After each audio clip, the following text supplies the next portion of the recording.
think it would be about 8 cars. Let's find the number of times 4 has to be multiplied to get 52.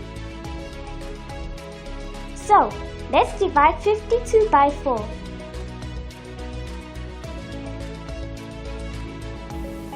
I get it now. Let's verify.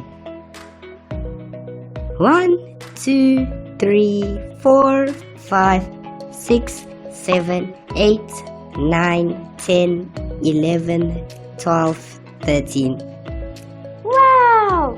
We can fit 13 such cars onto the blade.